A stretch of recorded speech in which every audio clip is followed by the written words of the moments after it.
Pronto. Então vamos nós, direto aqui de Buenos Aires, um frio danado. Deixa eu pôr aqui na tela, pronto. Nosso grupo de WhatsApp está bem ativo esses dias. A gente de vez em quando tem uns assuntos que pegam a gente de jeito, né? Mas na verdade a gente vai falar sobre aquilo que já estava meio que armado, que é começar uma introdução sobre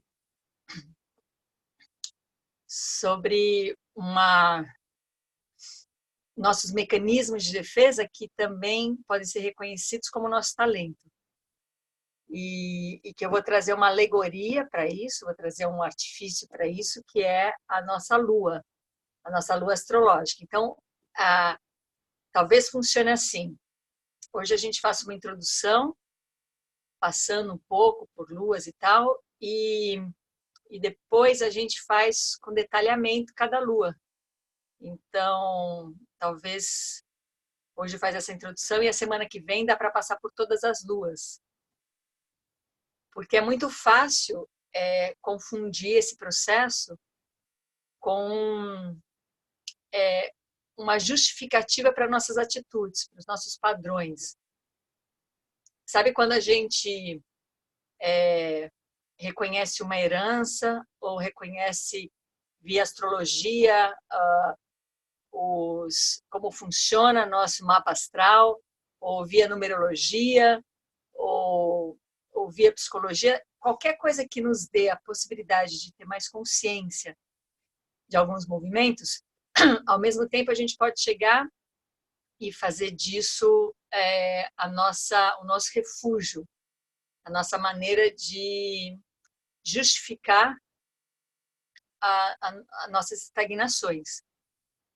Então, eu acho que merece uma introdução esse processo todo, que é para a gente não cair no mal-entendido de que o que a gente está trazendo uma identificação a mais para compor o nosso ego, para compor o nosso eu.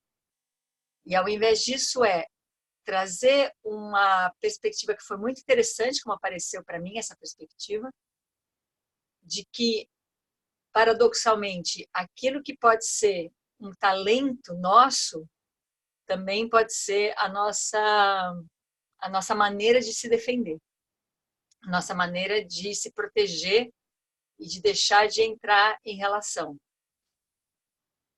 Então, vou trazer primeiro um panorama mais geral e a gente entra nisso. O panorama mais geral é o seguinte: a gente está jogando um jogo social na nossa sociedade, sustentado por nós todos, e esse jogo social, ele inclui, a gente está percebendo que é um jogo que está muito afastado do modo de vida quando a gente presta mais atenção na natureza. Então, esse jogo social, ele implica na dualidade, né?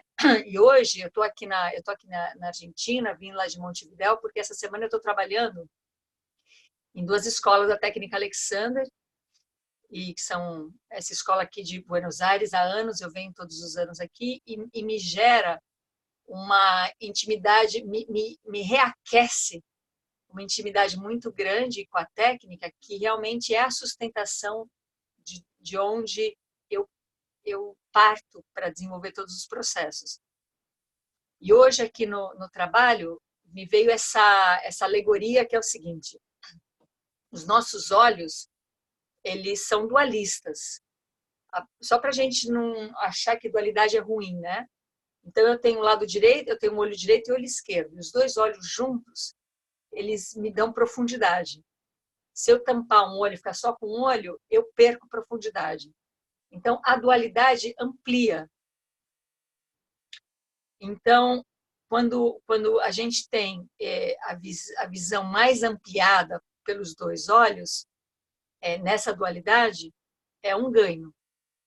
O nosso problema é quando a gente para se estagna nesse lugar e não permite que as coisas caminhem, porque é uma ilusão que a gente está vendo com esse olho aqui. Porque, na verdade, o que está acontecendo é que os nossos nervos ópticos vão para trás em direção ao centro do cérebro e lá eles se cruzam, lá eles se encontram. Então, a dualidade, o que é dois, direita e esquerda, vira uma integração, vira um. E não para aí, o movimento segue. E o movimento segue cruzando.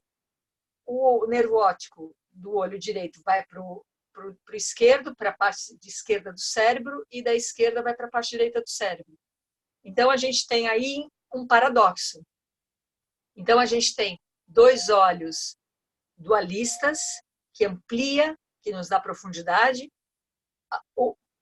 Ele continua caminhando e vai em direção ao centro do cérebro, e aí integra, cruza e continua o processo e cria o paradoxo. Por que um paradoxo? Porque quando eu vejo na dualidade, eu vejo direita ou esquerda. Quando eu integro, eu vejo uma perspectiva mais ampla, uma composição mais ampla.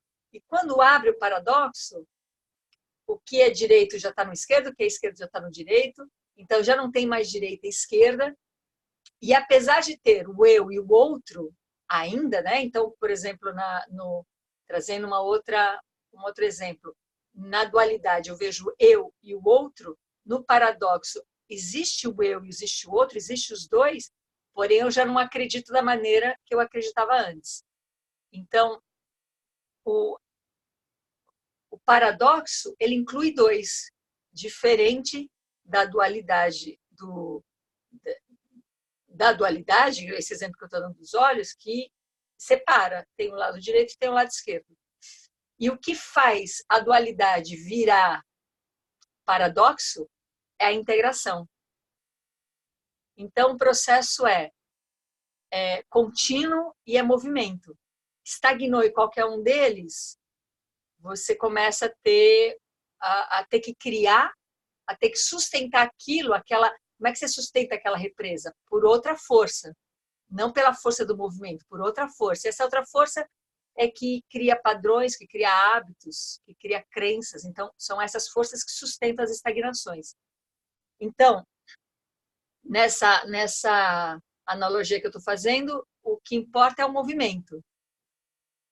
Não se tem dualidade, não se tem paradoxo, não se tem integração, porque tudo isso tem.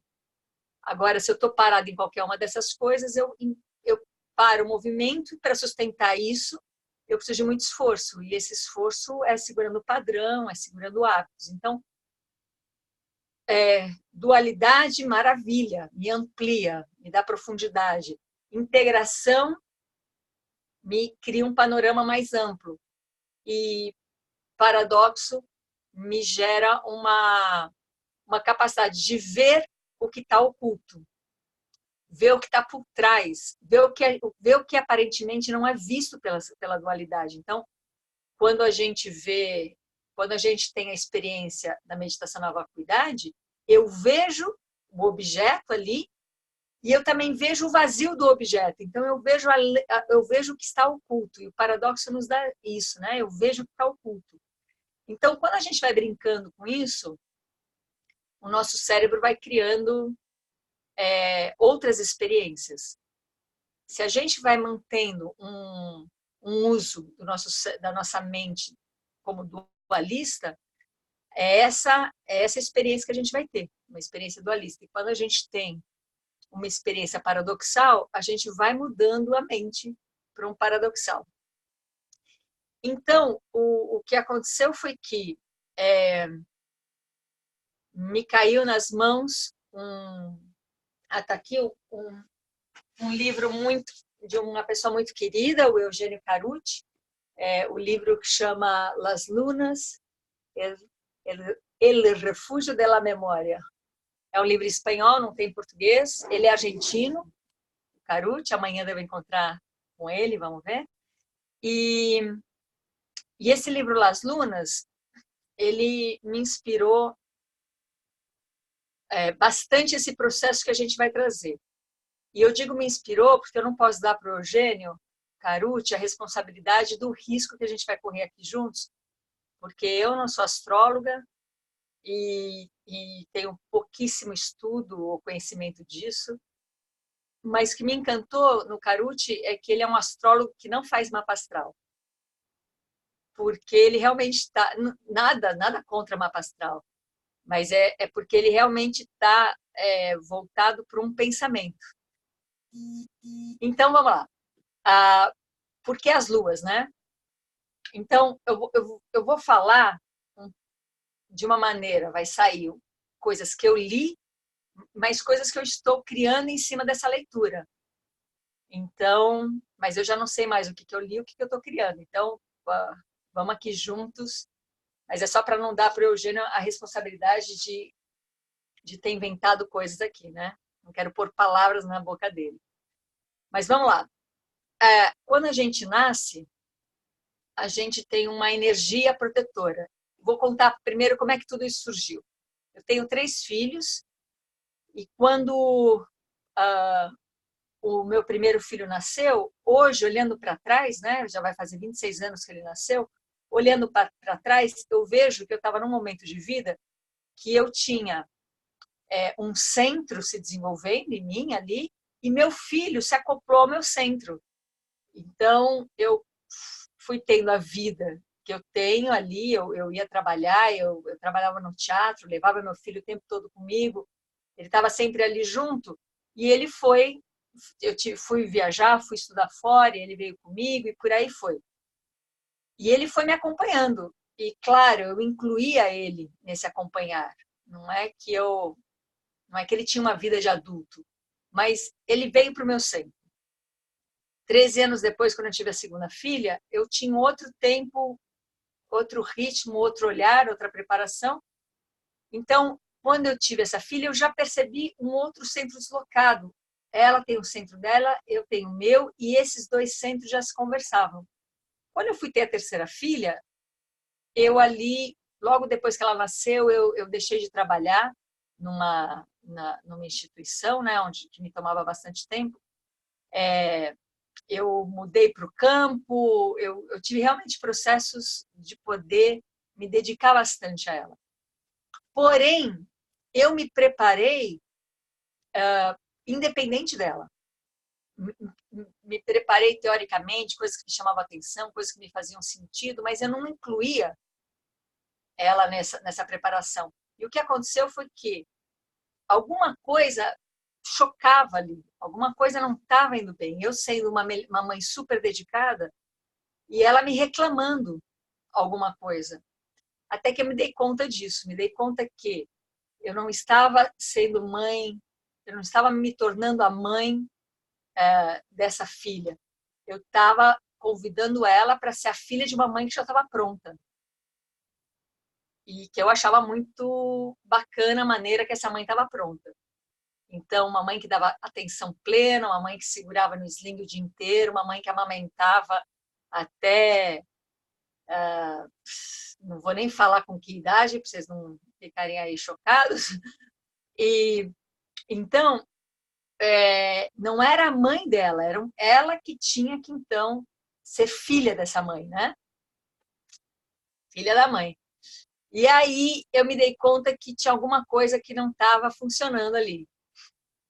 E aí vi, né, tendo 3 filhos, vi como cada filho é diferente, como cada filho me move em mim coisas diferentes. Bom, por vários caminhos fui me dando conta disso até que chega esse livro na minha mão. E aí o que eu leio ali? Que quando uma criança nasce, ela nasce com uma energia e essa energia gera uma mãe. E essa é uma energia da lua. Então a lua é a mãe, é o ovo, é o útero, é o lar, é inclusive dinheiro, a lua. E essa representação da lua da mãe, ela é considerada mãe porque e Saturno, então ele sugere isso, né, que a gente não olha a lua sem olhar Saturno, porque Saturno é considerado pai. Então, mas agora eu vou ficar com a lua primeiro, tá? em termos pedagógicos, dá para a gente falar separado, mas na real não é nada separado. Então, essa lua, ela traz para a criança uma energia específica que protege essa criança, que traz uma discriminação, inclusive, o que essa criança deveria, pode já receber ou não como energia de todo o seu mapa, de toda a sua astrologia. Então, ele traz essa questão de que a criança nasce com uma lua, e essas luas são os signos, né, de Áries a Peixes, esses 12 signos. Ela vem com essa energia protege essa criança para que ela receba a energia filtrada, aquela energia que aquela criança pode lidar com ela, até que chega um ponto que essa energia tem que ser integrada a todo o sistema, e agora a energia da Lua se torna, de alguma maneira, vai fazer parte do talento dessa pessoa. Essa pessoa agora tem um talento já a ser desenvolvido ali, que vem com a energia dessa Lua. Acontece que, quando a gente nasce, essa Lua está ali super presente, e vamos fazer uma analogia com a nossa mãe biológica, essa mãe, quando está ali muito presente na vida da criança, e ela começa a sentir que o mundo não está favorável para o desenvolvimento da criança, e que as pessoas não pensam igual ela pensam, e que ela é que sabe como educar essa criança, enfim, quando essa mãe vai ganhando essa camada super protetora, porque acredita que assim vai ser melhor, essa mãe nunca se integra ao sistema, essa mãe continua atuando por muito tempo, até que a criança cresce, e aí ela introduz essa mãe como uma referência. Ela vai continuar atuando, mesmo quando ela não estiver mais perto. Isso quer dizer o quê? Nossa, minha mãe sentiria orgulho de mim agora, ou só dá para fazer isso longe da minha mãe, ou como é que eu vou explicar isso para minha mãe? E às vezes você tem 40 anos e está pensando assim. Então, a Lua, ela está ali para nos proteger, segundo o Eugênio Caruti, quando a gente nasce, ela tem essa energia protetora, e ela vai se abrindo e vai se integrando ao sistema, e ao se integrar, ela vai trazendo, sustentando o nosso talento. Porém, se a sensação é que é um ambiente hostil, se a gente tem uma sensação de que a gente não pode relaxar, não pode integrar, não pode tirar essa proteção, essa Lua não vai se integrar ao sistema, essa Lua vai ficar ali como intermediário o tempo todo. E nesse momento que ela fica ali como intermediário o tempo todo, ao invés de ser a nossa proteção, ela começa a virar a nossa maneira de nos defendermos. É como a gente se defende dos ataques de fora, através da Lua. E aquilo que poderia ser o talento, né, uma força de um talento, vira sua força de defesa. Então é assim, quando eu faço alguma coisa, seja o que for, e aquilo que eu faço me desperta, eu faço para poder buscar legitimidade, eu faço para poder pertencer, eu faço para ser reconhecida e etc., aquilo vai ter um tipo de qualidade. Eu posso fazer a mesma coisa desde um outro lugar, como, por exemplo, a mesma atitude, a mesma ação, o mesmo processo, porém eu faço isso a partir de um excedente, a partir de uma criação, a partir de algo que já é o meu efeito, que gera aquela minha atitude. Quando eu faço isso a partir desse efeito, daí eu vou ter outra qualidade na mesma situação. Então, não é a coisa em si, não é se eu estou, por exemplo, com o meu talento ativado ou não, mas que qualidade isso traz. Eu atuo para poder me defender, para poder buscar legitimidade, reconhecimento e tal, então eu estou condicionada, então vai depender de como o outro recebe aquilo que eu estou dando, ou eu atuo desde de um lugar que me parece sem escolha. É isso que surge de mim. É essa minha criação em relação no mundo. Então, a questão é que, de uma maneira ou de outra, segundo Carucci, a nossa lua atua. E, de uma maneira ou de outra, o nosso talento, e quando fala talento, é assim, é aquilo que realmente é pelos caminhos que você cria, né, nas suas relações, de uma maneira ou de outra, ele vai estar ali. Mas com que qualidade ele vai estar? Ele vai estar ali para compensar, para buscar, ele vai estar ali especulando, ele vai estar ali na dualidade, ou ele vai estar ali na integração e no paradoxo. Ele vai estar ali porque vem desse lugar mais genuíno da gente, né?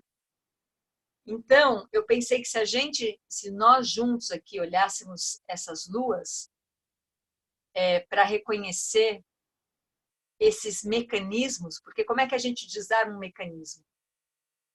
Reconhecendo esse mecanismo e inibindo, deixando de fazer a reação que a gente faria.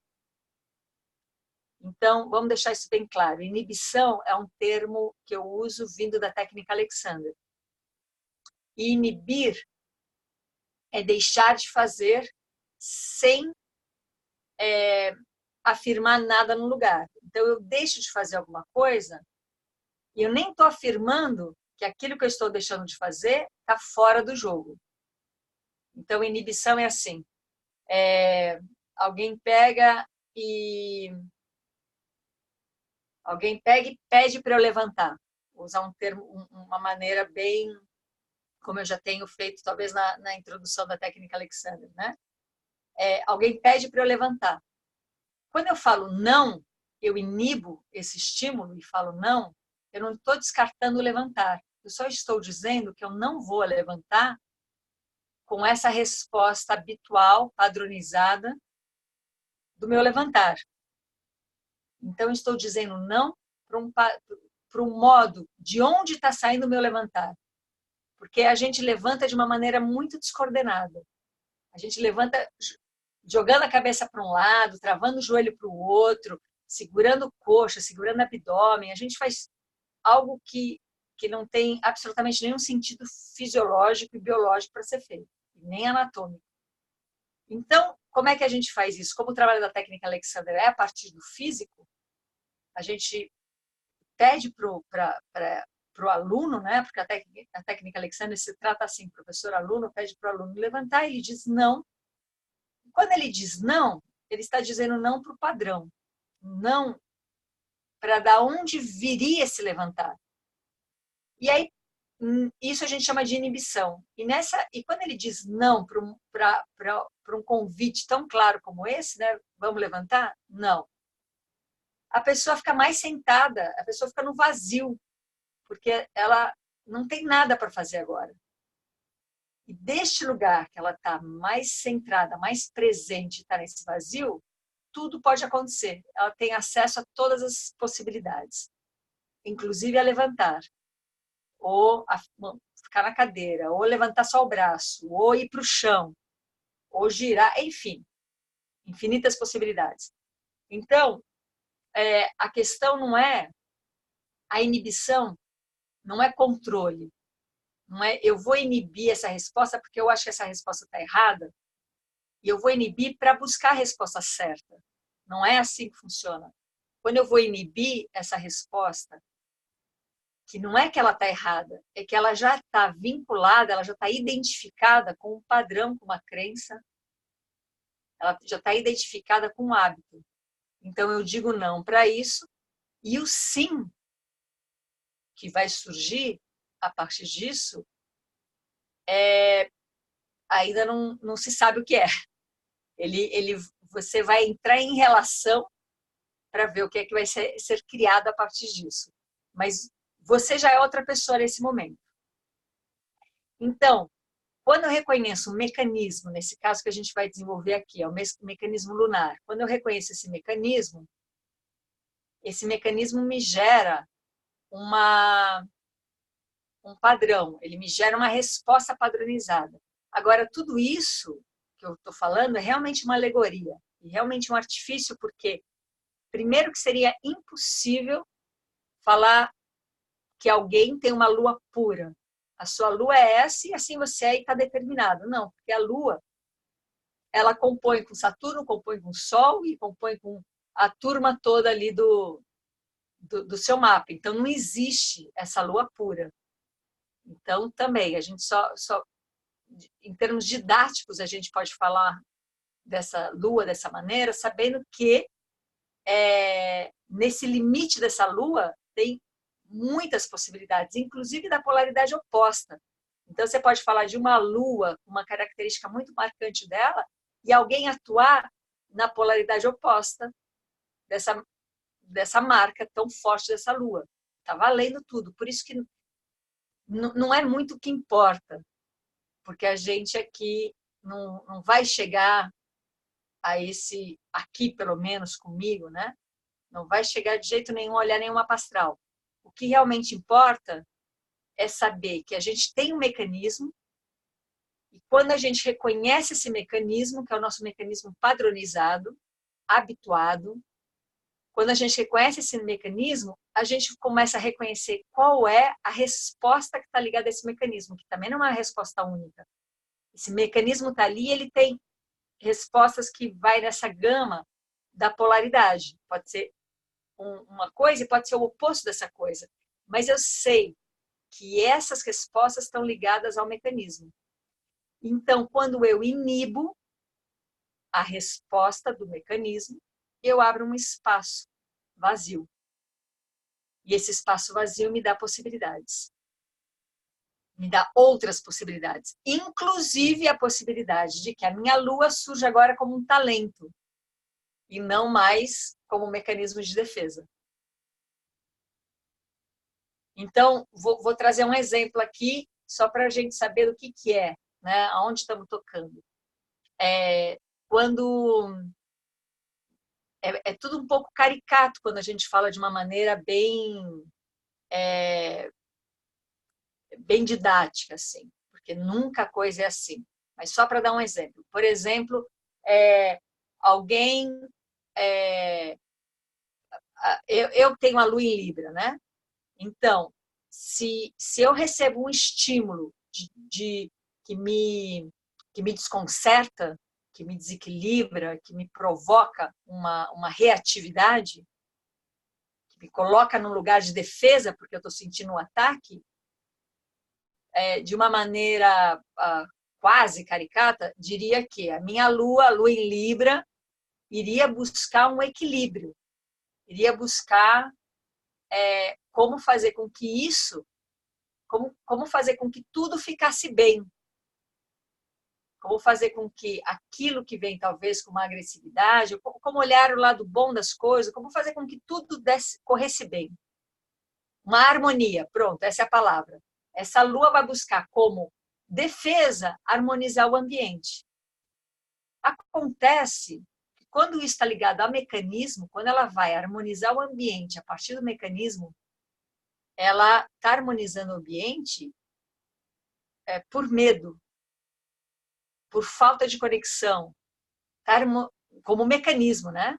Está criando uma harmonia e, para isso, o fim justifica os meios. Então, por exemplo, pode haver uma mentira, que é para poder não machucar ninguém, ocultar alguma coisa, uma falta de sinceridade, então, pode haver uma manobra, pode haver uma manipulação, e tudo isso que é muito desarmônico, porém, como mecanismo, está ali buscando uma harmonia a qualquer custo, porque esse é o mecanismo de defesa dessa lua que não consegue lidar com as polaridades. E tudo isso, no mecanismo, gasta muita energia e tudo isso gera um ambiente muito pouco saudável. Agora, digamos que, então vai lá, vem um estímulo para essa lua, aí essa lua reconhece, eu vou harmonizar isso a qualquer custo, então essa seria a reação dessa lua, essa reação do mecanismo, inibe essa reação. Inibe, não, eu não vou harmonizar. Eu não estou excluindo o harmonizar quando eu inibo o não vou harmonizar, porque eu não vou harmonizar desde esse lugar especulador, desde esse lugar que é o meu recurso de defesa. Tá? Não vou harmonizar esse ambiente, não vou harmonizar essa briga, essa situação conflituosa, não vou harmonizar. Muito bem. Neste não, nessa inibição, surge um espaço. Com esse espaço, com essa outra possibilidade, com essa outra condição, eu posso voltar para a situação, e quando eu volto para a situação, eu posso gerar um tipo de ação que agora não é uma reação, e não é uma ação especuladora porque precisa e quer conquistar alguma coisa. É uma ação que justo pode ter a ver com o talento da Lua em Libra, que é harmonizar um ambiente. Mas não é harmonizar o ambiente a qualquer custo. Não é não passar por todos os processos que pode realmente gerar uma harmonia desse ambiente. Todos esses processos podem ser passar pelo caos, passar pela escuta empática, passar por uma situação muito difícil de lidar, mas que essa Lua consegue desenvolver de uma maneira a tal ponto que chega, por efeito, à harmonia. Então, claro, a qualidade da harmonia buscada como defesa de um mecanismo é completamente diferente da qualidade dessa harmonia que surge por efeito de um talento dessa Lua. Então, esse é um exemplo só para a gente saber do que estamos falando. E aí, antes de seguir, ainda mais aproveitando que a gente não deve estar aqui com delay, porque eu não estou em casa, antes de seguir,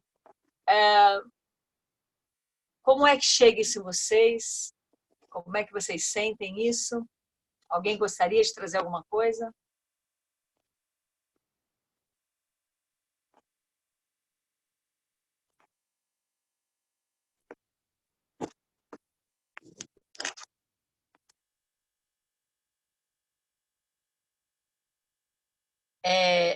Ninguém quer trazer nada porque não está entendendo e precisa de mais dados? Não está entendendo, Max?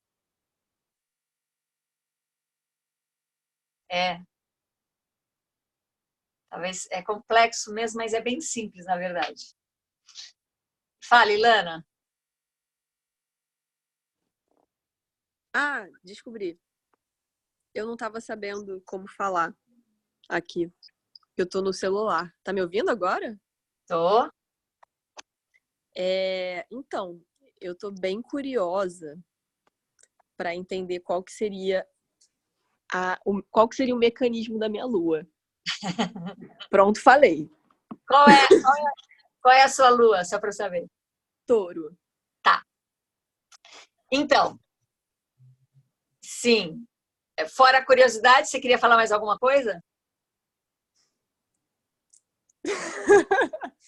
Então, eu não sei se tem a ver com isso, mas eu acho que uma coisa que eu tenho olhado muito é para a estrutura.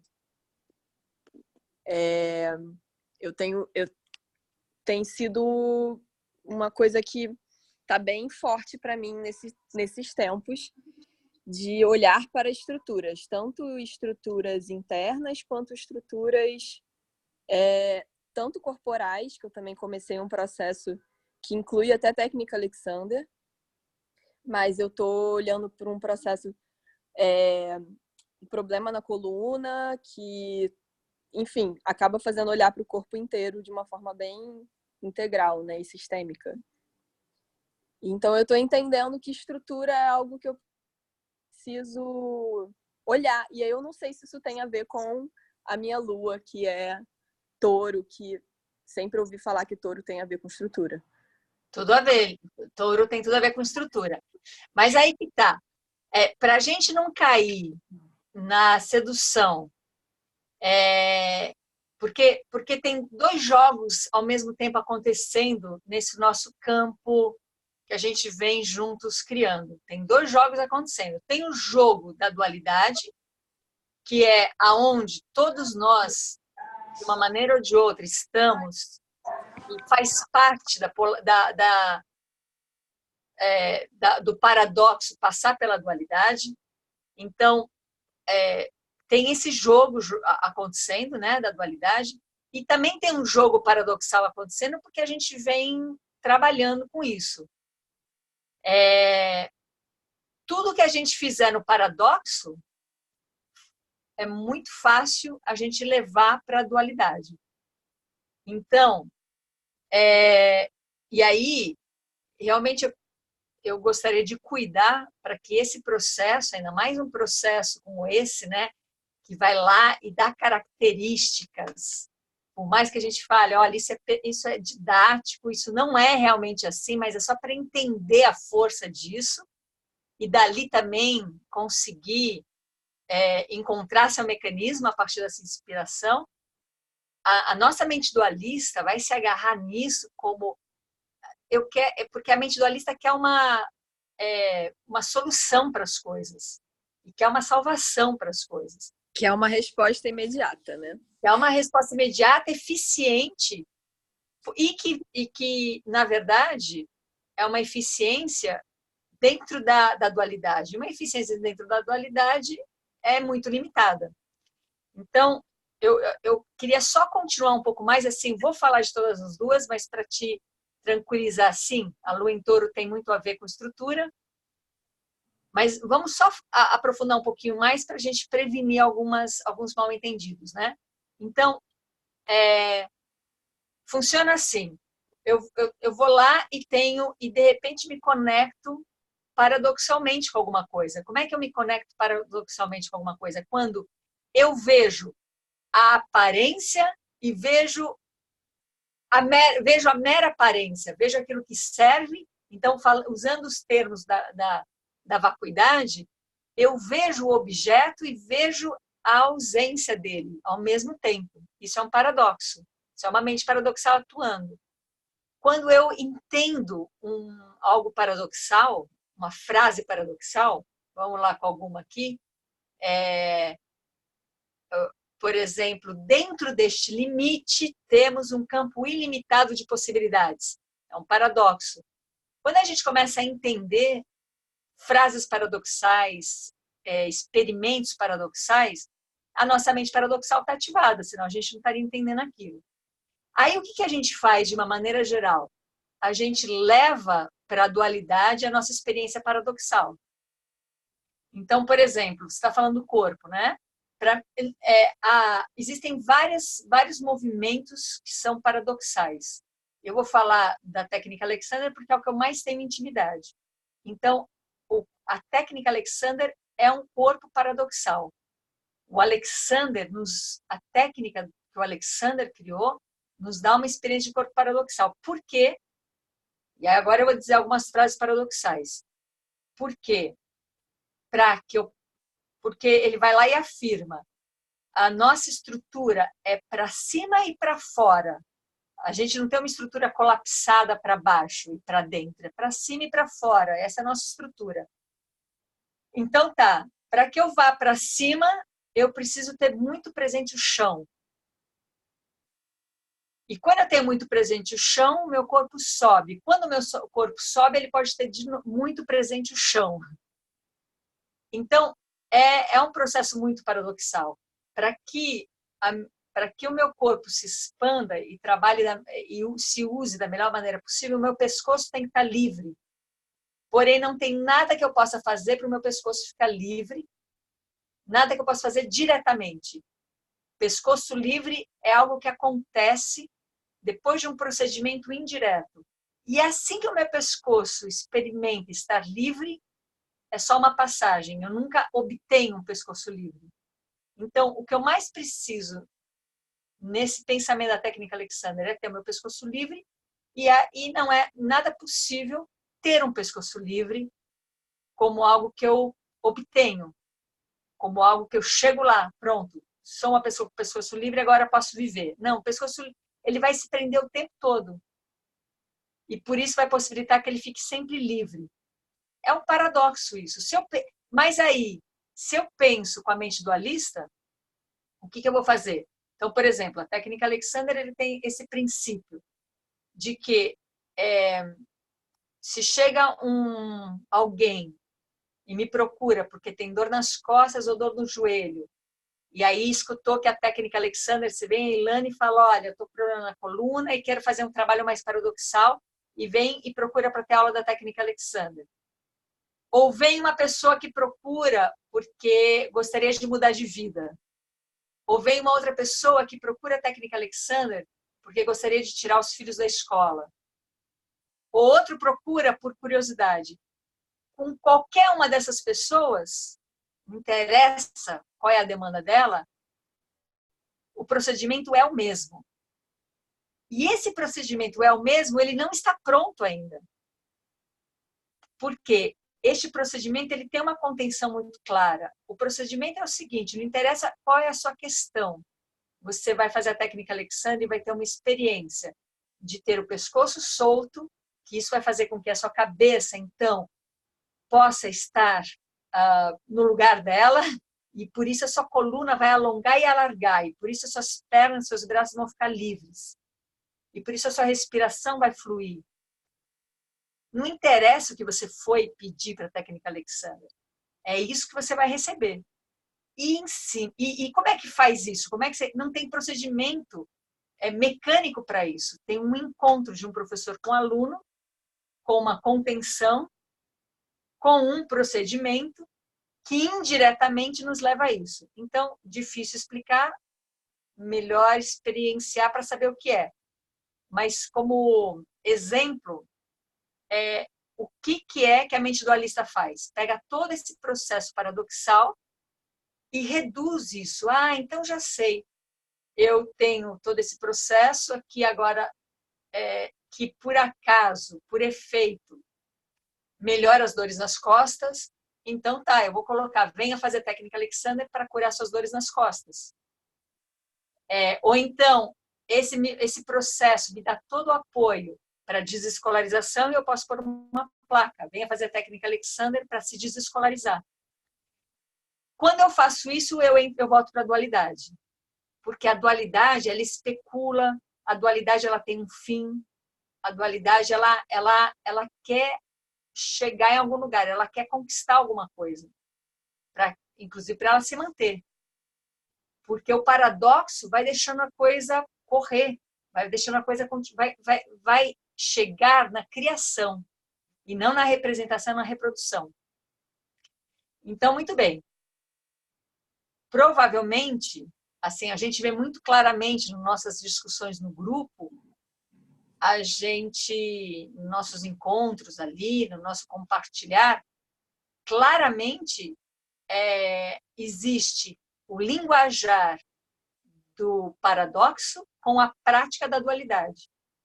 Então, pego o linguajar, capturo o linguajar do paradoxo para pensar de uma maneira dualista, onde tem o certo e o errado, o bom e o ruim. Ou é dualista o centro, porque o centro é um pouco da direita e um pouco da esquerda.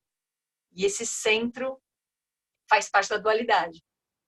Então, a nossa tendência vai ser essa, e a gente tem recursos de olhar isso, de cuidar disso, para que a gente possa reconhecer, toda vez que a gente volta para o lugar seguro, falsamente seguro da dualidade, a gente poder inibir essa necessidade dessa falsa segurança e poder voltar para um processo paradoxal para seguir fluxo à criação. E ali, o que vai acontecer? É circular, né? Da criação eu volto, ou eu reencontro, eu crio outras dualidades para ampliar minha visão e sigo na integração, no paradoxo, na criação e entro num ciclo virtuoso de criação de vida. Então, é importante essa introdução, porque senão a gente vai cair num recurso muito fácil muito sedutor, né?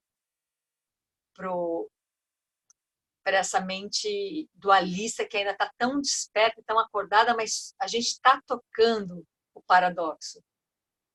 Por isso, vamos seguir, vamos olhar para isso, né? Então tá, vou fazer uma rápida introdução das luas, né? Então a gente tem ali, qualquer hora, qualquer um pode me cortar e perguntar alguma coisa que ficou para trás aí ou que ainda vai vir, tá? Então temos ali as 12 luas, né? Então, em termos, vou fazer um passeio geral por elas.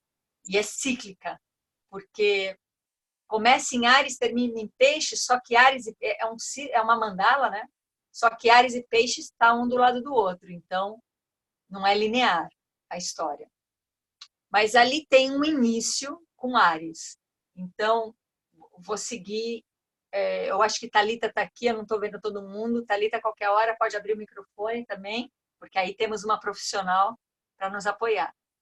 Mas a gente tem uma energia de início, uma energia de Áries. Então, Áries é uma energia que vem sem corpo, ela é pura energia, ela é força, que vai lá, ela é a força que vai lá para mexer, para possibilitar que a matéria aconteça.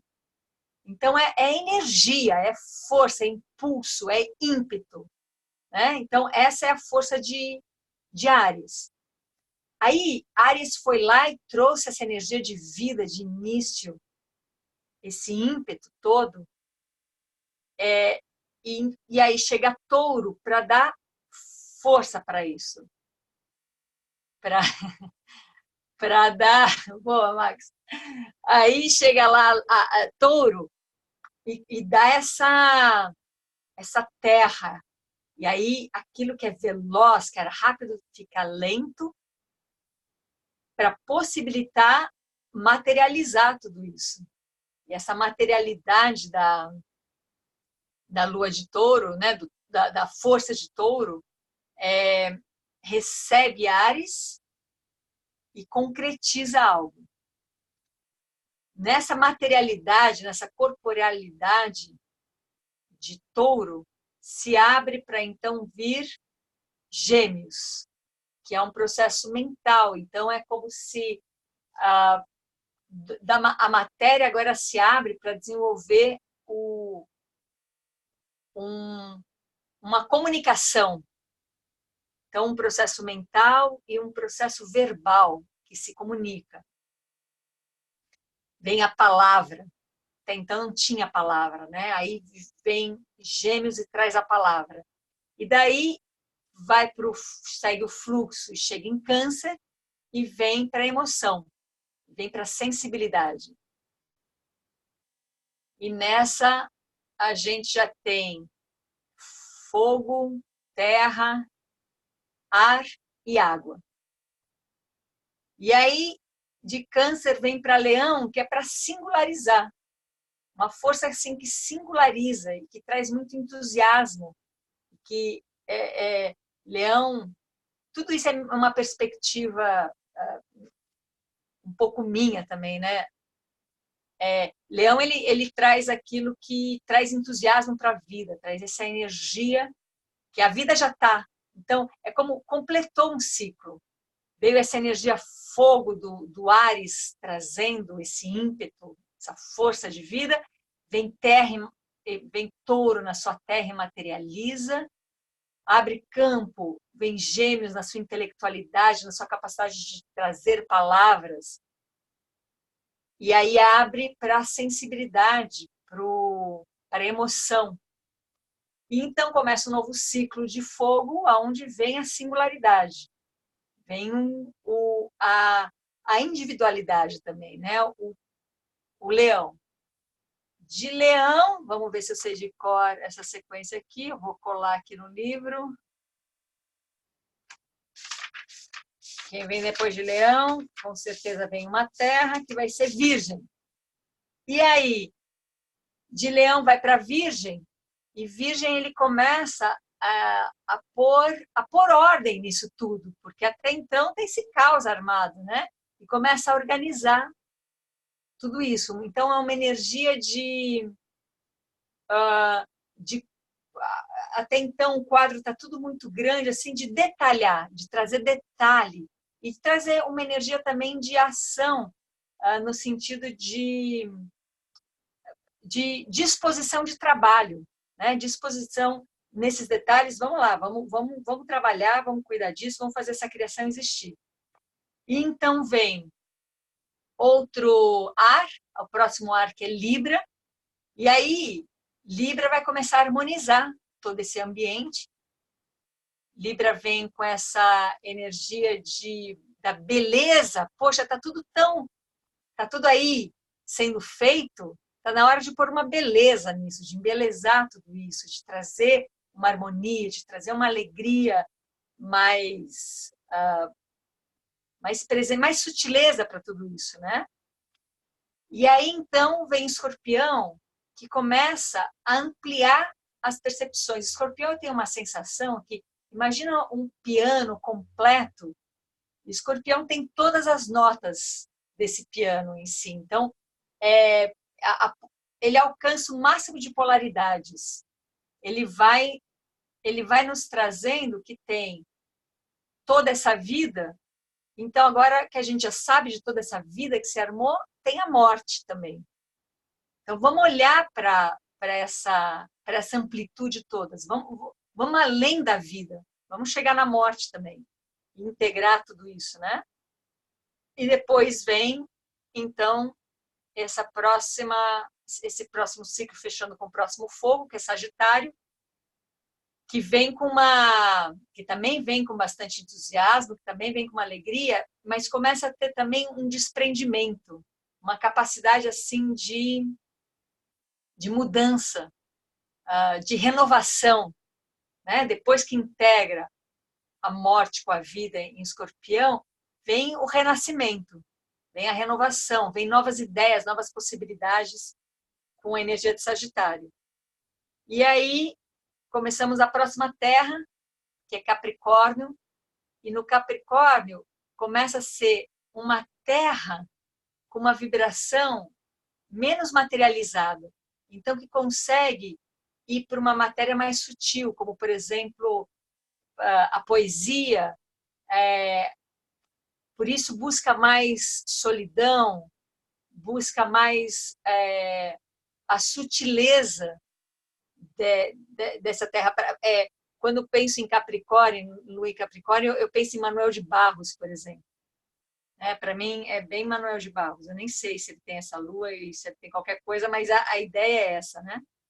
E aí, então, vem Aquário, e Aquário ele tem essa energia de agora, este mundo que começou a se sutilizar, ele é mais amplo do que a gente imagina. Então, o céu se inclui. Tem uma característica da lua de Aquário que não busca ter uma mãe só, quer ter várias mães. E mães arquetípicas e mães de outras linhas, de outras línguas, né? Então, a Aquário é uma expansão, caminho à expansão, né? E aí, então, o ciclo, a mandala, vai se fechando com peixes, que aí é a expansão total. Aí é o todo naquilo, e esse todo ele trabalha muito com a ludicidade, né? Esse todo trabalha muito com o que está para ser criado, e é como se fosse, ao mesmo tempo, desfazendo tudo que já se criou, esvaziando tudo, para então cair de novo em Áries e em outra camada vir com essa chispa de fogo, iniciar essa vida. E ali tem uma mandala constante, com várias camadas sendo desenvolvida.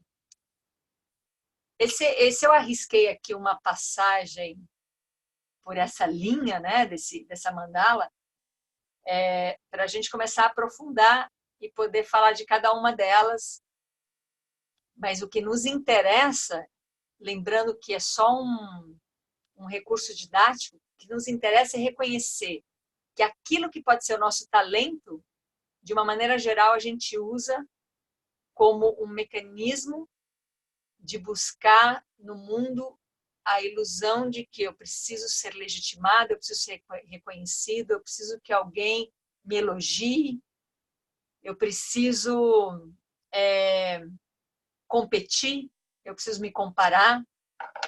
Então, tudo aquilo que está na mão para ser nosso talento, a gente usa para ser a nossa defesa ou até o nosso ataque, principalmente se a nossa lua for na querida Áries, né, Max?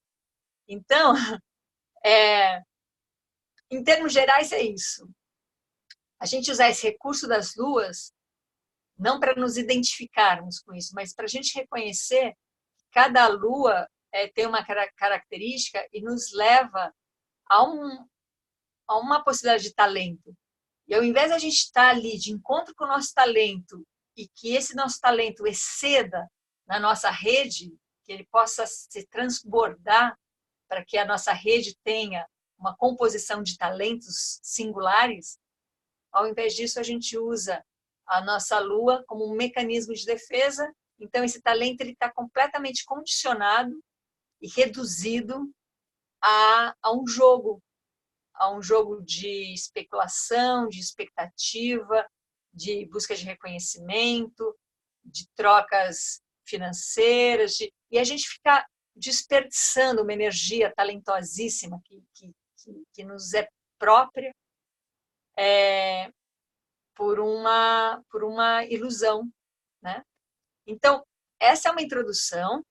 Semana que vem a gente fala de todas essas luas e seus mecanismos. Então, quem quiser saber sua lua, procura, porque não é difícil encontrar, você só tem que saber suas datas e tal, e colocar ali algum site que vai te dar essa informação.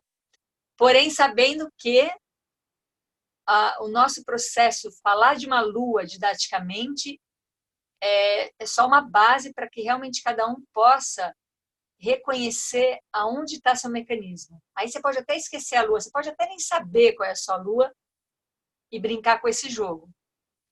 Muito bem, dito isso, antes de terminar, gostaria de saber se alguém quer compartilhar alguma experiência, alguma expectativa. Ana, Sim. eu queria falar que para mim eu achei bem interessante porque eu tive uma mãe muito super protetora, assim. E aí, não sei, talvez no próximo entender a relação da minha lua e essa questão e como integrar essa mãe, essa lua. Sim. Então, aí é lindo, porque a nossa lua, olha que coisa mais linda que é isso, onde eu entendo. A nossa lua, ela, quando a gente nasce, a nossa lua inunda de energia o nosso ambiente de nascimento. Então, a nossa lua convida a nossa mãe a atuar a partir dessa influência lunar, a partir dessa influência dessa energia que a gente traz. Porém, como as mães, como eu comecei o encontro falando, como as mães, e eu comecei falando da mãe eu, né?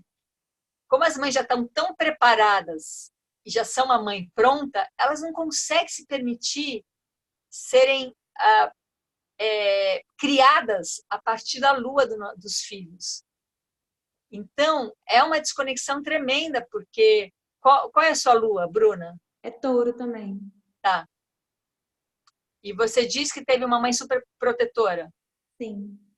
Então, por exemplo, alguém nasce com a lua em touro, necessariamente aquela mãe vai dar muito, ou a mãe, o equivalente, a mãe, né? Pode ser uma avó, uma babá, até uma professora, né? Mas essa criança nasce com uma energia muito corporal, uma energia estrutural, uma energia para ser tocada. Por exemplo, para ser muito abraçada, muito tocada, muito massageada, muito presente, né? O corpo dessa criança. Mas pode ser que alguma mãe tenha um filho com a lua em touro, porém, por causa das suas, por causa dos seus padrões, não vai conseguir responder a força que essa lua traz para essa mãe. Então, ela pode negar isso que atravessa ela inevitavelmente, de acolher fisicamente essa criança. Ela pode não fazer isso por padrão, por cultura, por trauma, por sei lá o quê. E aí, quando isso acontece, essa criança que não é inevitável, você nasce com a lua em touro, vai acontecer isso, essa atração é inevitável, que nem, sei lá, nasce alguém com lua em leão, é inevitável que seja uma criança muito, muito linda, assim, né? Uma criança muito festejada, e por aí vai.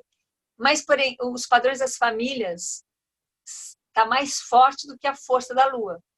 Então, essa lua não se manifesta, então o que resta é essa lua se defender. Não tem um lugar e essa lua se defende. E aí sim, é uma grande possibilidade da gente, a partir da nossa lua, poder ver o nosso mecanismo, poder ter outra relação com a mãe, poder ter outra conexão com a mãe, e inclusive encerrar, finalizar o mal-entendido. E para não ficar achando que é pessoal, que a nossa mãe não respondeu à nossa lua porque ela não estava nem aí, né? Então, sim, tem a ver, vamos fazer isso sim. E logo a sua lua é a segunda, então, semana que vem a gente vai começar por essa ordem, porque didaticamente ajuda muito, porque uma lua vai complementando a outra, mas sabendo que é uma alegoria, né? Uhum. Tudo bem, Bruna? Tudo bem. Alguém mais quer trazer alguma questão antes da gente finalizar? Eu queria saber um pouco mais sobre essa relação com Saturno, Ana, para de alguma forma ter alguma noção para o próximo encontro. Entender, tu falou que o autor do livro ali diz sobre não olhar a Lua separadamente de Saturno, né? Eu queria entender por quê, como é que é essa relação. Então, peraí, Max, eu acho que eu não entendi a sua pergunta. O que é que você gostaria de saber? Tu tinha dito que o autor do livro ali, ele acha interessante a gente não olhar a Lua separadamente. Sim. Sempre em conjunto, inicialmente com Saturno. Né? Sim. E eu queria saber qual que é essa relação que tem para tentar não ficar muito louco, que nem eu fiquei no começo do encontro aqui, que eu não estava conseguindo entender muita coisa. Agora está melhor. Então é assim, ele falou assim, né? O Carucci falou assim, esse livro, ele é uma ficção, porque eu estou escrevendo. Ele não falou nada disso, mas eu estou falando que eu tenho certeza que ele pensou nisso. Alguma coisa parecida com isso ele falou. É uma ficção, porque eu estou escrevendo um livro sobre luas, como se elas fossem por si só alguma coisa, como se elas tivessem uma força própria. Como se a lua fosse pura, como se existisse lua sem sol, sem Saturno, sem todo o sistema. E não existe. A lua, ela faz parte de um todo e ela é dinâmica. Então, mesmo assim, ele tem um capítulo para cada lua. E a gente tem que ter em conta de que a gente está olhando para essa força didaticamente. Se por acaso ela fosse por si só, existisse por si só, pura, seria assim. Não é pura a palavra, né? Isolada. Se ela fosse isolada, seria assim. Aí você fala, então, para que saber isso se ela não é assim? Porque quando eu começo a enxergar as características de uma lua, eu posso começar a compor, por exemplo, isso. Eu posso te perguntar, né? Você que tem a lua em Áries. A lua em Áries, o recurso que ela tem, o talento dela e também o mecanismo dela é impetuosidade, é brigar. E brigar não é violento. Brigar é força de criação, de construção. E aí você pode me dizer assim, Eu nunca briguei e eu não brigo. Eu não brigo. Isso não quer dizer que você não tenha lua em Áries. Aí a gente pode ver várias composições, mas uma coisa que a gente também pode ver é que, bom, se você não está atuando com a sua lua em Áries, com essa força, com essa energia da lua em Áries, quem perto de você está atuando assim? Aí você fala assim, eu não brigo porque o meu pai, ele briga muito e eu vejo o desastre que é, ou meu irmão, eu vejo esse desastre e eu não quero ser igual. Então, você tem a energia de Áries ali bem pertinho de você. E tudo isso vai nos dando, então, vai tirando desse nosso jogo que a gente está fazendo aqui, vai tirando essa necessidade de encontrar uma identificação e a nossa identidade através da nossa lua, ou de qualquer outra coisa, ou através da nossa carta astrológica, ou através da nossa numerologia, ou através da nossa linhagem ancestral. A gente não está aqui para isso, né? A gente está aqui para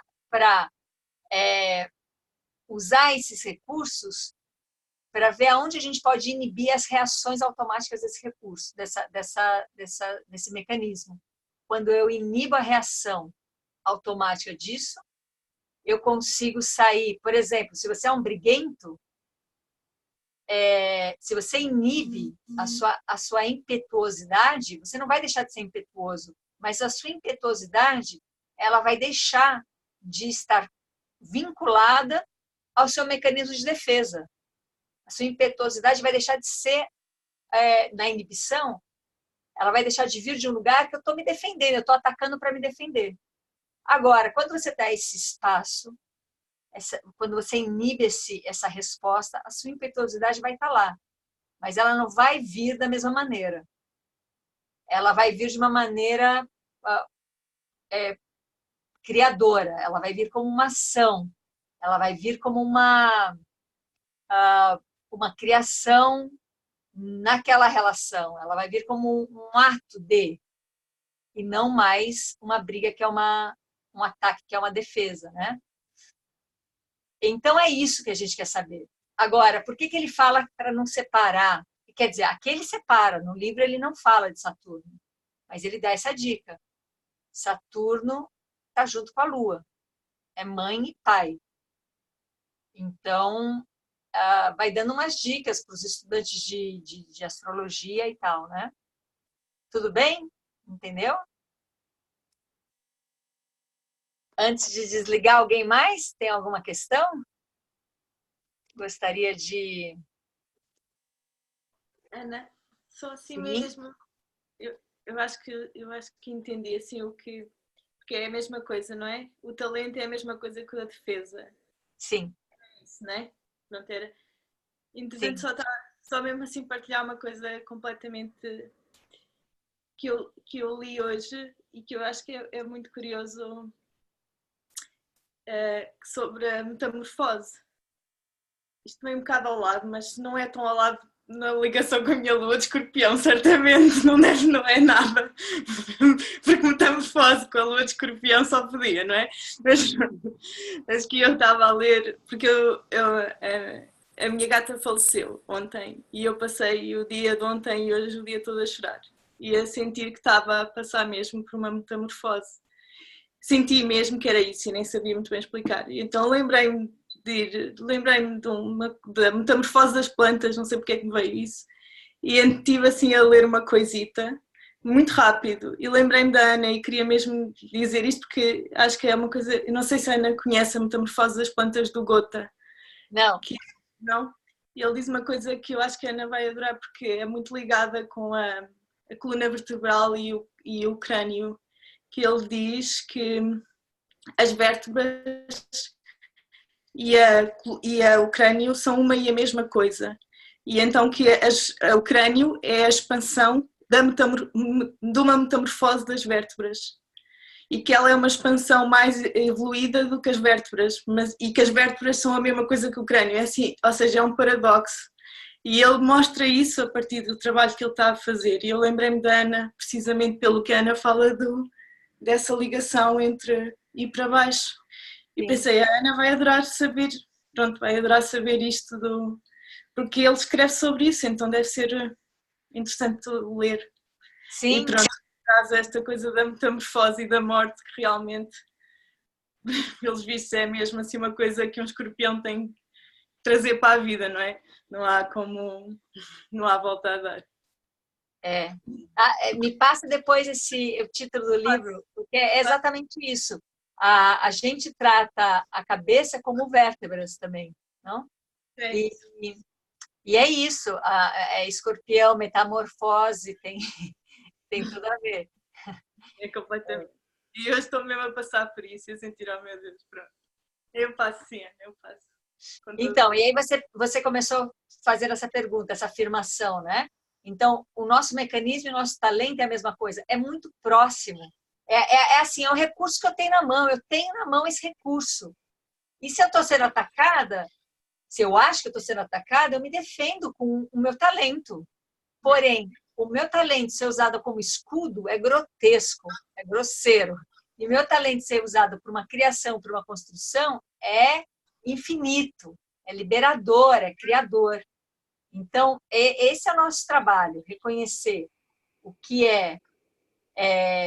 o que a nossa lua nos dá como talento, sabendo que vai ser singular. Não é todo mundo de escorpião que vai ter o mesmo talento, nem duas pessoas de escorpião vai ter o mesmo talento. Porém, você vai ver que vai conversar sempre ali, nesse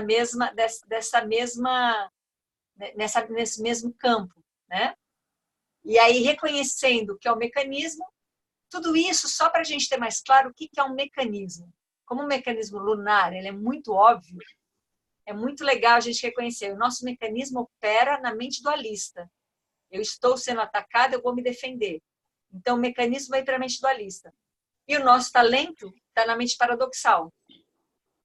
Então, acho muito bacana a gente usar essa alegoria para desarmar o mecanismo e fortalecer a mente paradoxal a partir do talento, né? Sim, completamente. Obrigada, Ana. Então tá. Vamos a semana que vem. E aí vai dar para introduzir todas as luas a semana que vem. E aí a gente depois vê se já está bom ou se a gente desenvolve alguma outra coisa ou se outra pessoa propõe alguma outra coisa para poder trazer sua experiência de alguma outra maneira. Tá certo?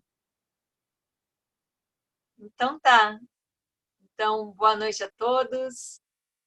E a gente segue ali pelo WhatsApp, da maneira que a gente consegue seguir. E a gente se vê na quarta que vem.